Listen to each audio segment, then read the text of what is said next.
You see that over there? That's mine. My own patch of grass. Let me dig it up for you. There it is. Grass. Impressive, I know. Give me that. No, this is mine. You're gonna have to make your own. So let's put this back for a minute. Recently, I've been enjoying this new Battlefield-style game from the Meta Store. It's called Forefront. It's a blast.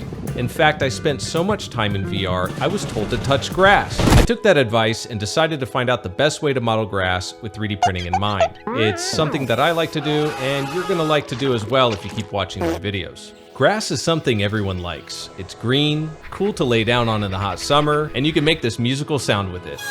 But how does one simply make the grass without crying and rage quitting? So it may be placed beneath the boots of some worthy space marine far out in the galaxy. Enemy!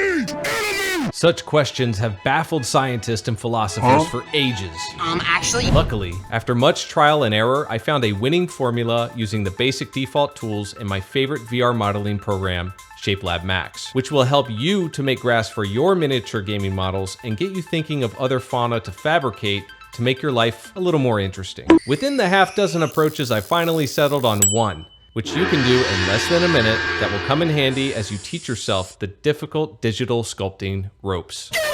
While the approach is important, one key step needs to happen before you start growing your greens. You can use any surface to do this. Here, I have summoned one of Shapelab's included cylindrical stamps. Turning on wireframe, we witness the simplicity of this perfect pre-made shape. But what happens when we try to make grass shapes?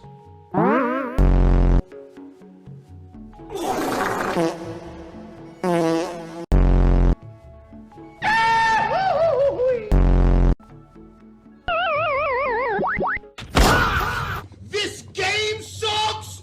This seed sucks!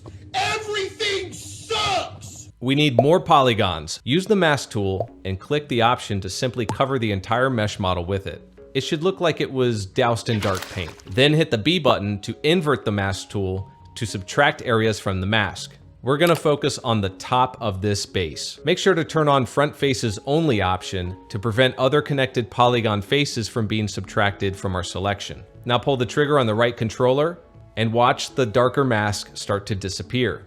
The brighter surface you see is where we will be working without affecting the rest of the model. Now select the regularize tool and play around with the size of it, either expanding the view size of the model with the secondary grip of both controllers or by changing the size of the tool with up and down on the right joystick. Now pull that trigger again and paint the area, and notice that the smaller triangular polygon style mesh starts to appear. You can turn off wireframe to better focus on what we are going to do next. Plant some grass seeds. Select the standard tool, then select the alpha mask and set it to these dots. Now let's grow that grass and tap the surface by pulling the right trigger while pulling the controller away from the surface. Do this maybe 2 or 3 times. Make sure to vary the length or the direction. You can always use the undo button. It will come in handy.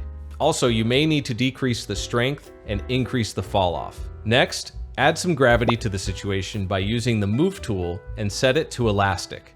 Experiment with this while pulling the trigger and slightly rotating your wrist in different directions. Make sure your grass doesn't overlap. Again, the undo feature on the left joystick is going to come in handy here. Let's turn wireframe back on again and smooth any problem areas like super deep narrow pockets or super sharp blades of grass. These issues will make 3D printing a living nightmare. If you want, use the 3-color paint technique and hang it up. Yeah. Right about here. There. That looks pretty good, actually. I think it looks pretty good on the wall. It adds some natural color and texture to it, you know? Wow. You're an artist now. Just don't tell anyone, because they're gonna know you're broke. If you need a tree in your miniature modeling, check out my other short video showing you one way to do it. It's not even 5 minutes. I also have Mario and Kirby tutorials if you have a soft spot for Nintendo. I know it sounds corny, but Shapelab honestly has changed my life. I never considered myself capable of doing real art until I picked up my VR headset and downloaded Shapelab. It prepared me for real-world money-making art jobs, and I believe it can help anyone gain the confidence to try and make something with the ease that the VR headsets have, like the Metaquest 3. I always link all of my tools and recommendations in the description of all my videos, so go check that out. And there are links to all of my 3D printables that I've made with programs like Shapelab over the last couple of years. And make sure to subscribe, because I've got to be making a whole lot more.